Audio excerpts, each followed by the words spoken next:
Hari ini ada dua. Saya tadinya mau ini surprise, tapi ternyata sudah banyak bocoran, ternyata semua sudah tahu mengenai ini, jadi nggak akan mengejutkan. Tapi ada dua aspek. Satu adalah standar nasional pendidikan tinggi, dan yang kedua adalah sistem akreditasi kita. Dua-duanya sebenarnya sama dan nyambung terhadap apa yang dimaksud dengan standar. Dan di kami, di kementerian, itu sangat mudah membuat standar. Buat aja, keluarin permen. Tek, tek, tek, tek, tek. Tapi dampaknya setiap standar itu kepada masing-masing perguruan tinggi, dampak kepada akreditasi, dampak kepada waktu dosen dan rektor untuk memikirkan standar itu daripada memikirkan mahasiswanya, prodinya, itu luar biasa bebannya. Jadi ini adalah hal yang bukan hanya di Kemendikbudristek, di seluruh pemerintahan Indonesia ini terjadi. Dimana di dalam satu ruang ini kayaknya bagus nih, kita buat standar. Tiba-tiba implikasinya di lapangan menjadi beban yang luar biasa memberatkannya. Dan sekarang udah nggak zaman. Sekarang zamannya lari cepat, sekarang zamannya kemerdekaan kampus dijamin. Berikut, apa aja komplain-komplain yang kita dengarkan dari berbagai macam rektor, dosen, dan lain-lain. Satu, karena standar nasional kita begitu rinci, sangat sulit untuk keluar dari ruang itu kalau mau beradaptasi. Kepala prodi susah beradaptasi, rektor pun susah beradaptasi. Kedua, standar capaian untuk setiap program sarjana itu juga sangat spesifik, sangat preskriptif. Sehingga di zaman sekarang di mana ada berbagai macam cara untuk menunjukkan kompetensi, ini udah nggak relevan lagi, ada kewajiban pukul rata seperti ini. Ya. Dan yang ketiga adalah pengaturan waktu. Bayangkan, selama ini kita mengatur waktu, alokasi satu SKS itu, satu SKS 50 menit per minggu, penugasan terstruktur dan lain-lain. Semua ini adalah sebenarnya ada intensi baiknya selama berpuluh-puluh tahun. Intensi baiknya kita ingin meningkatkan kualitas. Tapi ada intensi buruknya juga Bapak Ibu. Tahu apa? Ketidakpercayaan kepada universitas-universitas kita. Itu yang mau saya ubah. Itu yang mau Kemendikbudristek ubah. Udah saatnya kita mempercayai masing-masing universitas untuk menentukan destininya mereka masing-masing untuk melakukan inovasi secepat mungkin. Berikut. Oke, seperti yang kita udah lihat. Sekarang mahasiswanya sudah banyak sekali yang merdeka. 760.000 mahasiswa udah keluar dari kelas mereka, dari program studi mereka, keluar kampus, belajar di lautan terbuka. Kita ada 1.000 lebih kolaborasi penelitian lintas sektor antara industri dan perguruan tinggi, antara perguruan tinggi internasional dengan perguruan tinggi, meledak ini semua aktivitas. Jadi untuk memfasilitasi ini agar bisa bergerak lebih cepat, kita harus mulai memutuskan rantai-rantai lainnya di dalam dikti. Berikut. Oke, kita sekarang masuk ke yang pertama, standar nasional pendidikan tinggi. Ya, kita mau melakukan penyederhanaan masif kepada standar nasional pendidikan tinggi. Dan untuk melakukan itu, standar itu nggak boleh jadi kayak juknis. Ngerti nggak Bapak Ibu? Standar itu nggak bisa dulu standar itu harusnya menjadi suatu kerangka, suatu prinsip dasar. Sehingga di dalam prinsip-prinsip itu ada keleluasaan untuk beradaptasi sesuai kemauan setiap perguruan tinggi. Ya, jadi di sini kita menyederhanakan untuk menjadi lingkup standar, standar kompetensi dan standar proses pembelajaran penilaian. Jadi menjadi framework, bukan menjadi juknis, bukan menjadi checklist. Berikut. Nah sebelumnya, seperti yang Bapak Ibu tahu, kami memiliki 8 standar dalam penelitian dan pengabdian kepada masyarakat. Banyak sekali. Ya ini kelihatannya 8, tapi dalam setiap butir itu ada berbagai macam spesifikasi yang sangat preskriptif. Ya. Saking tidak percayanya pemerintah pusat terhadap kualitas pengabdian dan penelitian, kita harus merumuskan segala. Udah nggak zaman lagi. Sekarang kita percaya perguruan tinggi kita sudah cukup baik untuk bisa menentukan apa konten daripada pengabdian masyarakat dan juga standar penelitian. Sekarang kita sederhanakan dari 8 menjadi 3 dan sangat mudah. 1, standar luaran. 2, standar proses. Dan 3, standar masukan. Ini akan menyederhanakan proses ini sangat jauh penyederhanaannya. Dan ini memberikan ruang yang lebih luas untuk perguruan tinggi, dan terutama ini akan mengurangi beban pelaporan dalam proses akreditasi. Itulah yang sebenarnya menjadi dampak paling negatif ya, kalau bisa saya jujur. Dampak paling negatif adalah beban ke akreditasi menjadi begitu rumit, begitu kompleks, begitu menyita waktu manajemen perguruan tinggi. Berikut. Yang kedua adalah penyederhanaan standar kompetensi lulusan. Ini salah satu yang paling game changing Bapak Ibu. Ya. Sebelumnya itu kompetensi sikap pengetahuan itu dijabarkan terpisah dan secara rinci. Ya. Mahasiswa, sarjana terapan itu wajib membuat skripsi. Yang magister pun wajib menerbitkan makalah di jurnal ilmiah terakreditasi, dan dokter wajib menerbitkan makalah di jurnal internasional bereputasi. Tetapi Bapak Ibu, di dunia sekarang ada berbagai macam cara untuk menunjukkan kemampuan atau kompetensi lulusan kita. Ya. Bahwa Bapak Ibu-ibu di sini sudah mengetahui bahwa ini mulai aneh kebijakan ini. Ya, yang legacy ini, karena ada berbagai macam prodi yang mungkin cara kita menunjukkan kemampuan kompetensinya itu dengan cara lain. Ya, kalau kita misalnya mengajar prodi, apalagi kalau yang vokasi ya, ini udah sangat jelas gitu. Kalau kita ingin menunjukkan kompetensi seorang dalam suatu bidang yang teknikal, apakah penulisan karya ilmiah yang dipublish secara saintifik itu adalah cara yang tepat untuk mengukur kompetensi dia dalam technical skill itu? Dan ini bukan hanya di teknikal, dalam akademik juga sama.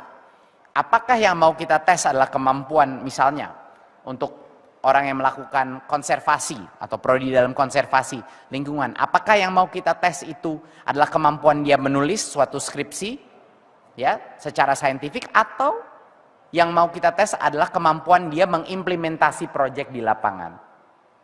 Ini harusnya bukan Kemendikbudristek yang menentukan. Harusnya setiap kepala prodi punya kemerdekaan untuk menentukan gimana caranya mereka mengukur standar kelulusan capaian mereka. Jadi sekarang Bapak Ibu, kompetensi ini tidak dijabarkan secara rinci lagi. Perguruan tinggi yang dapat merumuskan kompetensi sikap dan keterampilan secara terintegrasi, dan Bapak Ibu, tugas akhir bisa berbentuk macam-macam. Bisa berbentuk prototipe, bisa berbentuk proyek, bisa berbentuk lainnya. Ya, tidak hanya skripsi, tesis atau disertasi. Bukan berarti tidak bisa tesis, disertasi, tapi keputusan ini ada di masing-masing perguruan tinggi. Ya. Dan jika program ini, tapi misalnya program studi ini sudah menerapkan project based learning di dalam kurikulum mereka, prodi itu bisa opt out. Dia bisa memilih dan mengargu kepada berdebat dengan badan akreditasi untuk bilang, anak-anak saya sudah melalui berbagai macam tes kompetensi di dalam pendidikan dia selama 3-4 tahun. Saya merasa saya tidak membutuhkan tugas akhir untuk bisa membuktikannya, karena saya sudah membuktikan selama tahun-tahun ini. Ini pun bisa dilakukan. Jadi untuk beberapa prodi yang merasa proses mereka sudah dengan project base, sudah ada pembuktian hasil kompetensi, tugas akhir tidak wajib lagi. Dan tentunya siapa yang harus diyakinkan? Badan akreditasinya. Ya, badan akreditasinya. Nah, dan mahasiswa untuk magister, S2, S3 ini terapan wajib itu wajib diberikan tugas akhir. Jadi buat mereka masih ya wajib tugas akhir, tapi tidak lagi wajib diterbitkan di jurnal. Ya, tidak lagi wajib diterbitkan di jurnal.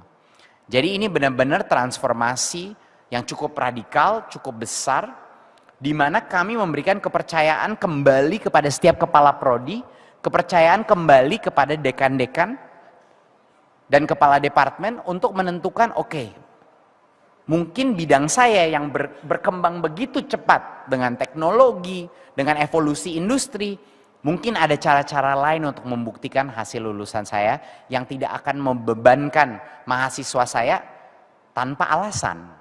Tanpa alasan. Gitu. Oke, dampak positifnya. program studi merdeka akhirnya untuk membentuk tugas akhir, ya, atau memilih untuk tidak ada tugas akhir untuk yang S1, ya, dan menghilangkan kewajiban pada program studi sarjana terapan S1 atau D4. Mendorong perguruan tinggi menjalankan kampus merdeka dan berbagai inovasi. Jadi dampaknya Bapak Ibu dengan ada ini semakin bebas prodi untuk mendorong anaknya melakukan pendidikan di luar kampus, semakin bebas prodi melakukan project based learning, project-project di lapangan, semakin bebas prodi untuk menjadikan project riset menjadi pendidikan atau bagian dari pendidikan kurikulum prodi mereka. Ya. Berikut. Oke. Yang ketiga adalah penyederhanaan standar proses pembelajaran. Yang tadinya diatur secara spesifik. 1 SKS itu tatap muka 50 menit, penugasan terstruktur 60 menit, kegiatan mandiri 60 menit, dan semuanya itu harus ada penilaian, harus ada angkanya yang berkontribusi kepada IPK. Bapak Ibu, kekakuan kebijakan ini sudah tidak relevan lagi. Di era di mana banyak sekali murid-murid, mahasiswa keluar kampus mengerjakan hal-hal lain, mereka mengerjakan proyek, atau mereka mendapatkan suatu sertifikasi kompetensi, di mana nggak ada tuh angka dari sertifikasi kompetensi. Adanya adalah ya dia menyelesaikan, dia berhak mendapatkan sertifikasi kompetensi itu atau tidak. Jadi itu adalah logikanya untuk yang pass fail. Sekarang kami mengintroduce boleh melakukan SKS yang pass fail terutama untuk MBKM. Terutama untuk MBKM. Dan yang pembagian SKS ini udah nggak relevan lagi Bapak Ibu. Bahwa kita harus secara preskriptif mengatur komposisi dari harus berapa di dalam ruang kelas, berapa yang jam waktu PR, ya, dan lain-lain, kegiatan mandiri berapa. Ini udah tidak relevan lagi di dunia sekarang. Setiap mata kuliah, setiap prodi akan punya standarnya sendiri. Kalau memang mayoritas atau 70% dari waktunya adalah project based, kami tidak bisa melakukan itu kalau standarnya sangat kaku dan preskriptif. Sehingga sekarang kami mendefinisikan satu SKS itu sebagai 45 jam per semester. Sudah. Ya, sudah. Pembagian waktu itu ditentukan masing-masing perguruan tinggi, terserah. Itu boleh tepuk tangan, silakan. Itu big deal.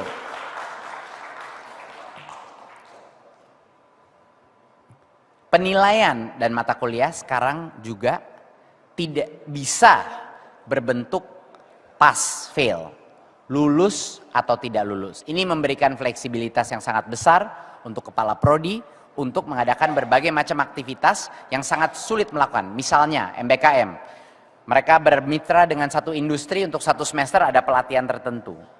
Sangat merepotkan perguruan tingginya dan merepotkan industrinya untuk harus menentukan grade scale yang harus dilakukan oleh industrinya. Industrinya nggak peduli itu grade scale.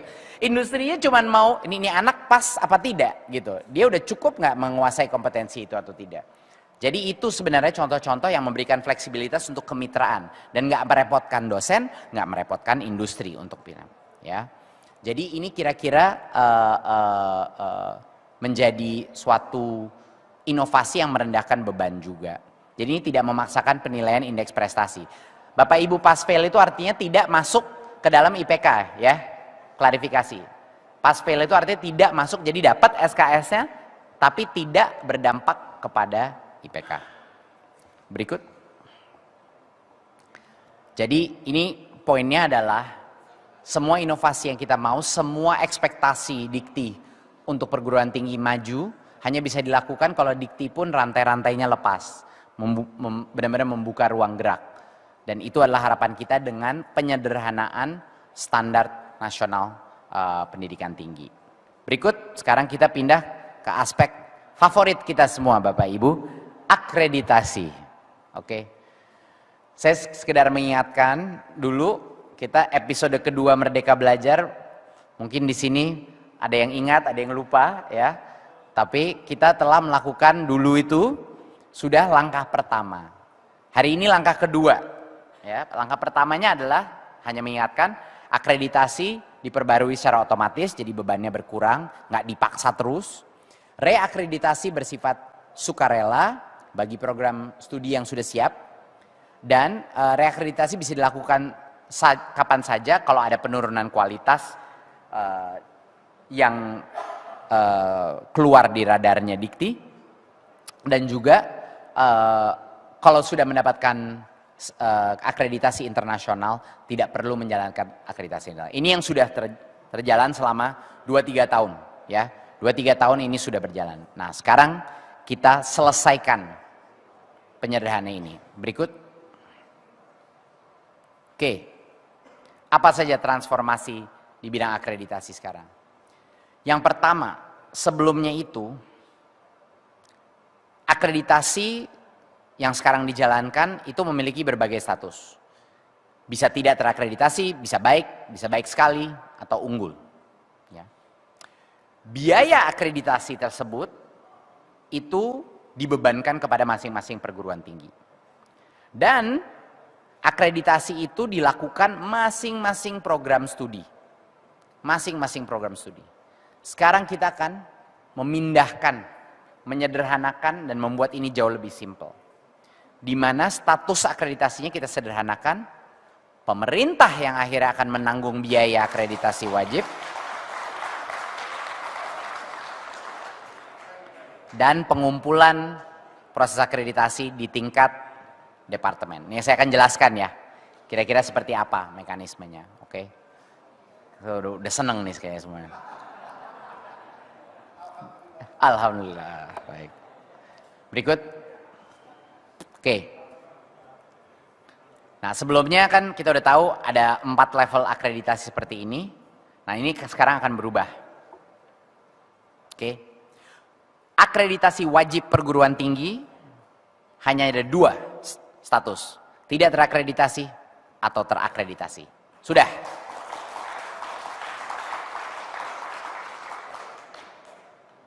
Kalau sesuatu itu wajib, filsafatnya adalah itu harus menjadi standar minimum. Selama ini menurut kami sedikit yang tidak konsisten dengan filsafat akreditasi adalah standar minimum itu seolah-olah menjadi standar kualitas. Dan itu yang wajib. Jadi yang wajib itu harusnya minimum. Jadi perguruan tinggi sekarang cuma 2 statusnya, terakreditasi atau tidak. Nah, prodi itu yang ada diferensiasi. Ya, bisa tidak terakreditasi, bisa terakreditasi, atau terakreditasi unggul. Dan tentunya seperti episode kedua, jangan lupa kalau udah akreditasi internasional tentunya tidak perlu melewati proses ini ya. Tapi kita bicara sekarang yang nasional saja. Jadi tidak terakreditasi untuk prodi, terakreditasi atau terakreditasi unggul. Nah, terakreditasi itu artinya memenuhi SN Dikti, itu artinya memenuhi standar minimum.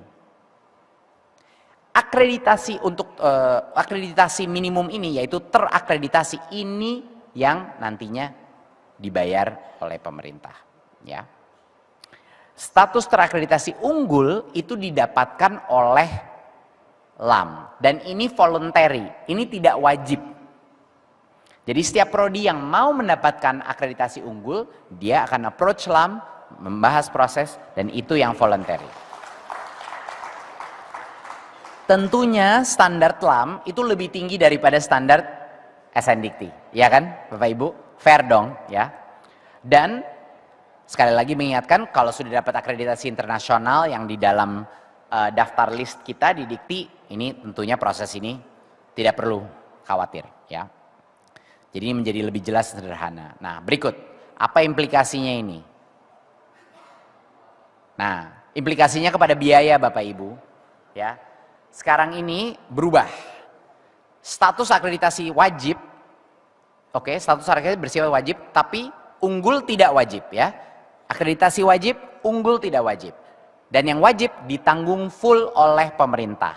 Ini adalah kabar baik, terutama untuk universitas-universitas yang skalanya lebih kecil atau untuk banyak sekali PTS-PTS kita yang selalu saya dapat komplain dari kepala-kepala PTS mengenai betapa besarnya beban ini. Jadi alhamdulillah sekarang itu beban ditanggung negara ya, full.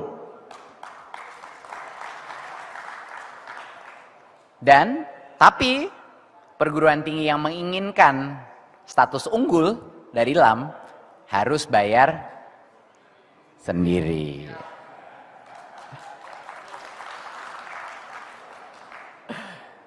Jadi dengan adanya kami mengambil tanggung jawab beban pembiayaan yang wajib, saya sudah tidak mau mendengar lagi komplain dari rektor-rektor bagi kalau ada yang bilang minta sama saya, yang unggul gratisin juga Mas Menteri. Wah, saya marah itu nanti. Bener ya? Siap ya? Saya nggak dengar, siap? Oke. Jadi ini adalah kompromi yang paling tepat, yang wajib dibayar full negara, yang tidak wajib itu harus bebannya perguruan tinggi. Ya. Berikut. Oke. Satu lagi, ini yang juga sangat penting. Jadi selama ini, setiap kali kami mendalami, saya kan waktu masuk ini baru ya dalam proses akreditasi, tapi saya mendengar prosesnya itu seperti apa dari perspektif perguruan tinggi, itu benar-benar ribetnya luar biasa. Saya mengakui. Jadi kepala prodi di mana-mana itu diminta data yang sama, dan overlapnya prodi itu sama prodi yang di bawah fakultas yang sama, itu overlapnya besar sekali, tapi diminta lagi. Jadi kami misalnya ada 5 prodi di bawah satu fakultas, kami meminta data yang sama again and again. Ya, sehingga setiap prodi direpotkan, padahal data-data itu sudah ada di tingkat fakultas atau departemen. Ini nggak masuk akal buat kita. Jadi sekarang untuk pertama kali proses akreditasi itu bisa dilaksanakan pada tingkat unit pengelola prodi tersebut. Ya. Yaitu departemen atau jurusan, sekolah atau fakultas. Ya. Jadi dekannya yang repot. Tapi jauh lebih efisien. Kenapa itu dibebankan di masing-masing kepala prodi? Padahal datanya sama. Jadinya proses akreditasi ini bisa dikumpulkan di level 1 level up gitu. Ya, ini mengurangi sekali beban administrasi perguruan tinggi. Berikut. Ya. Jadi apa langkah selanjutnya? Langkah selanjutnya adalah untuk masing-masing perguruan tinggi, pimpinan perguruan tinggi, politeknik dan lain-lain untuk menjabarkan ini standar nasional pendidikan yang baru ini. Ya, dan visi dan misi masing-masing dalam bentuk standar pendidikan tinggi. Dan kami menyediakan grace period atau masa untuk transisi ini selama 2 tahun ke depan. Tapi saya rasa dengan kebijakan ini akan jauh lebih cepat sih adaptasi. Karena ini banyak hal-hal yang malah mengurangi beban ya. Jadi nggak akan terlalu merepotkan. Karena memang saya dengar ini udah lama impian banyak perguruan tinggi bahwa sistem ini lebih sederhana. Dan untuk bagi yang sudah mendapatkan akreditasi, tentunya sekarang kita punya A, B, C, ya kan, akreditasi. Itu masih valid sampai masa berlakunya selesai. Lalu pindah ke sistem secara natural, organik, ke terakreditasi atau tidak, dan unggul sebagai opsi voluntary masing-masing perguruan tinggi. Dan untuk BAN PT dan LAM, untuk menyadari bahwa mereka tidak lagi menarik biaya ke perguruan tinggi untuk akreditasi minimum yang bersifat wajib. Sama sekali tidak. Mereka hanya menarik biaya untuk akreditasi unggul. Ya. Dan tentunya BAN PT dan LAM bertanggung jawab untuk menyesuaikan instrumen akreditasi dengan standar baru ini. Ya, dengan standar baru itu. Ini adalah PR kita masing-masing. Berikut. Jadi apa? Perguruan tinggi akhirnya bisa melepaskan rantai-rantai ini, bergerak lebih luas. Sekarang mencapai 8 IKU, akan jauh lebih mudah, jauh lebih cepat. Tidak ada kontradiksi dengan beban akreditasi lagi. Sekarang sudah cocok, udah klop. Ya.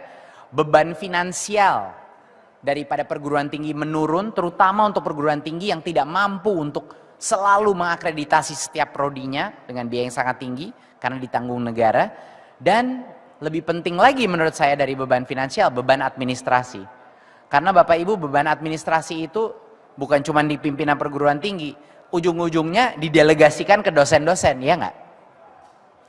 Dan setiap jam yang digunakan untuk melapor kepada Dikti, setiap jam yang digunakan untuk mendokumentasi administrasi adalah 1 jam yang tidak di-spend ke research pengabdian masyarakat dan pendidikan ke mahasiswa kita. Dan itu sebenarnya yang kita inginkan. Kita ingin perguruan tinggi jangan fokusnya ke kementerian. Perguruan tinggi fokus kepada mahasiswa, fokus kepada dosen, fokus kepada pelaksanaan Tridharma. Demikian, terima kasih Bapak Ibu. Wassalamualaikum warahmatullahi wabarakatuh.